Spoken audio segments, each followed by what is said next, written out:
Episode 625. The ninth attempt had begun.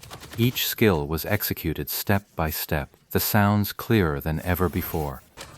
Cherishing this final opportunity, every player not directly involved in the operation kept silent, careful not to cause any disturbance, silently praying in their hearts. At the final moment, it was that same predictable falling flower palm. Everyone gripped their mouse tight. Success or failure hinged on this one strike. And then they lost. The wild bounty hunter stubbornly banged into the cave entrance again, absolutely refusing to go in. He struggled up and fired his gun, the air thick with curses. Yet no one blamed the players tasked with escorting the wild bounty hunter into the cave. They were already the best their team had to offer. 9 consecutive failures. It could no longer be chalked up to a lack of skill. This seemed like a matter of luck. Increase DPS. A new order came down. This time, it wasn't another round. It was a command to fight the boss to the death. They're coming! They're coming! From inside the wall, the player tasked with peeking through the cracks spotted yet another group arriving on the scene. Also, I'm busy. From beyond the wall came a voice dripping with sarcasm. None of them knew who it was, but they all knew one thing for sure: an enemy had arrived. As professional scavengers, Dark Fragrance and Shadowing Light had never taken part in the backstabbing during boss fights, but they'd seen plenty of that kind of dirty business. Allies 1 minute, backstabbers the next. The team that failed to wedge the boss into the cave was now in a pretty tight spot. They might have been the first to find the boss, but that very first place status sealed their fate. They weren't going to make it to the end, because the first team had already pulled ahead on boss damage. Even if everyone eventually settled things peacefully by comparing DPS, they'd still have to kick out anyone who got a head start like that first. A mere level 65 Desperado. Why would someone like Shugang bother leading the charge personally? That sarcastic voice from outside continued. Someone famous. Yi Shu asked the ones in the wall. Dawn Frost Ice, one of Bluebrook Guild's top 5 experts. And Shang Shuying was surprised that Ye Shu couldn't even recognize that. Oh, what about Bluebrook Guild? Bluebrook Guild, Herbal Medicine Hall, an excellent era too. Wow, this is going to be a real party. And Shang Shuying was thrilled. As a scavenger, the bigger the chaos, the better, and the more experts who showed up, the better. Experts were the surest guarantee of a good haul. A wild boss.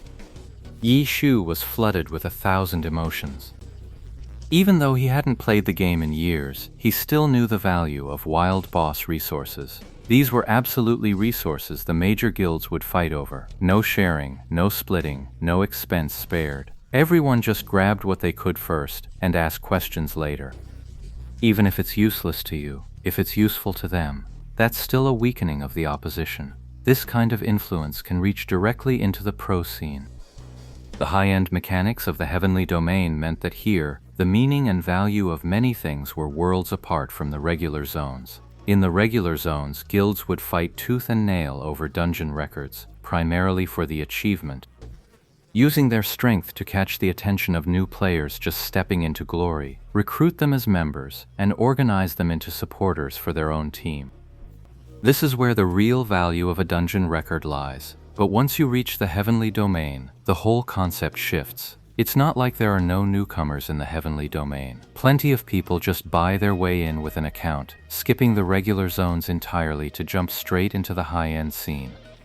But the majority had come through the regular zones, completing the heavenly domain challenge quests to break in. These people had been in contact with glory for a very long time. From playing the MMO to following the pro scene, they already knew exactly which guilds had club backing.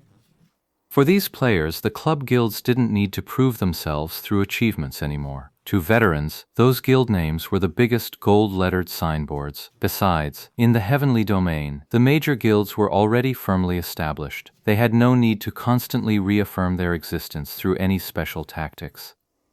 In the heavenly domain, everyone still competed for dungeon records, but it wasn't to prove their strength. What everyone really cared about was the reward the system gave out after setting a new record. The thing was, once the records reached a certain level, breaking through even once became incredibly difficult.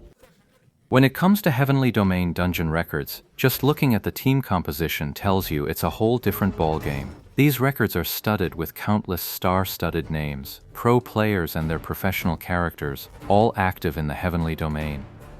The ban preventing pro players and their characters from competing simply didn't exist. It was a hard-won concession from the Glory Alliance, and the chairman's legendary speech from back then is still something players love to talk about.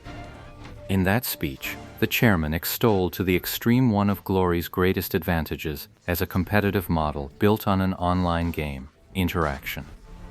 That's right, no other competitive sport has Glory's kind of intimate interactive model. Football, basketball, F1, even chess or other esports, they all have massive fan bases.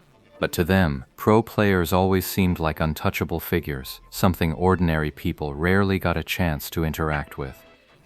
Glory, as a competitive mode built on an online game, uses its platform to bridge the gap between ordinary players and those professional stars. Just imagine, in the ordinary world of Glory, you might just run into the pro star you admire, or get the chance to team up with your favorite character, tackle a dungeon together, and take down a boss.